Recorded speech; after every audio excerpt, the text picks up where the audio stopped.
Assalamualaikum warahmatullahi wabarakatuh. Perkenalkan, nama saya Nabila Eka Pratiwi.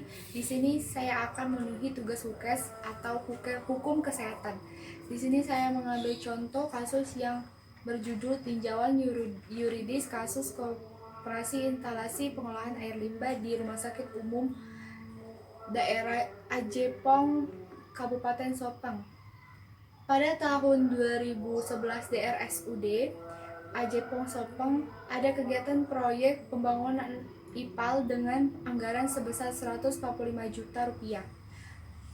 Perbuatan terdakwa Haji Astuti tersebut di atas tidak sesuai atau melanggar Perpres RI nomor 54 tahun 2001 tentang penganggaran barang jasa pemerintah dan tidak sesuai dengan ketentuan peraturan tentang pengolahan keuangan negara atau daerah sebagaimana diatur dalam Undang-Undang RI nomor 17 tahun 2003 tentang keuangan negara, Undang-Undang nomor 1 tahun 2004 tentang peredaran negara, Peraturan RI Pemerintahan RI nomor 58 tahun 2005 tentang pengolahan keuangan daerah dalam Permendagri. Menyatakan terdakwa Haji Astuti MS bin Mustafa telah terbukti secara sah dan meyakinkan bersalah melakukan tindak pidana korupsi secara bersama, sehingga yang dimaksud dalam pasal 3 JO dan pasal 18 Undang-Undang Republik Indonesia tahun nomor 31 tahun 1999 tentang pemberantasan tindak dakwah subsidiar. Penuntut umum menjatuhkan tindak pidana terdakwa Haji Astuti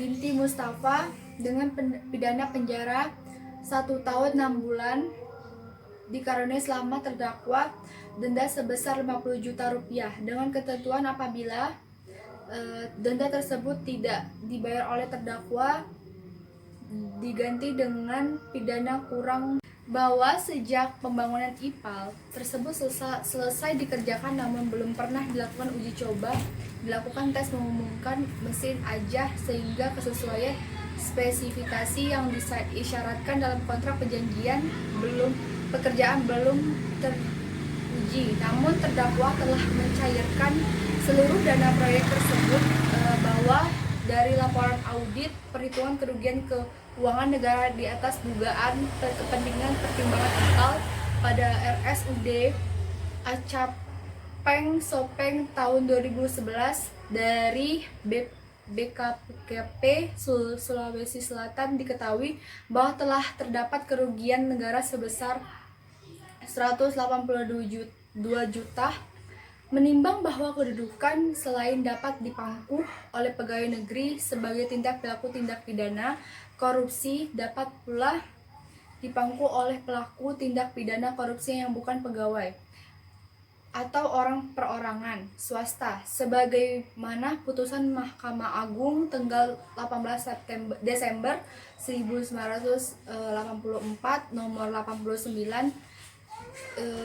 kekuatan hukum pidana tahun 1983 yang di dalam pertimbangan hukum menyebutkan bahwa terdakwa 1 dan terdakwa 2 dengan menyalahgunakan kesempatan karena kedudukannya masing-masing sebagai direktur CV dan pelaksanaan dari CV telah dinyatakan melakukan tindak pidana korupsi sebagaimana dimaksud dalam pasal 1 ayat 1 huruf B Undang-Undang Nomor 3 Tahun 1971.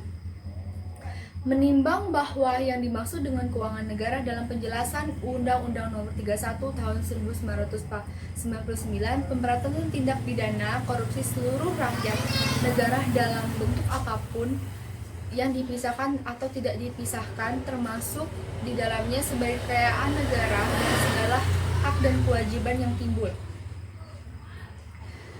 Pada pemberantasan tindak korupsi, pertimbangan hakim dalam menjatuhkan pembinaan telah tepat karena hakim dalam perkara tersebut menjatuhkan pasal 184 KUH merupakan alat bukti yang sah.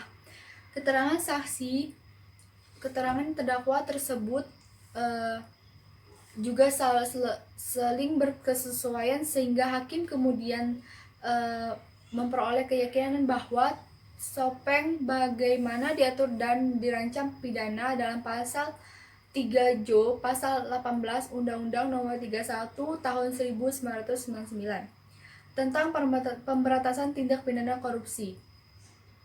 Pada tahun Undang-Undang Nomor 31 Tahun 1999 tentang pemberantasan tindak pidana korupsi, keuntungan pekerjaan tetap berjalan. Namun di sini terdapat kesalahpahaman pengertian dari korupsi itu sendiri. Perbuatan korupsi tidak memandang besar tidaknya kerugian negara. Negara sudah dirugikan atau cuma berpotensi merugikan keuangan negara.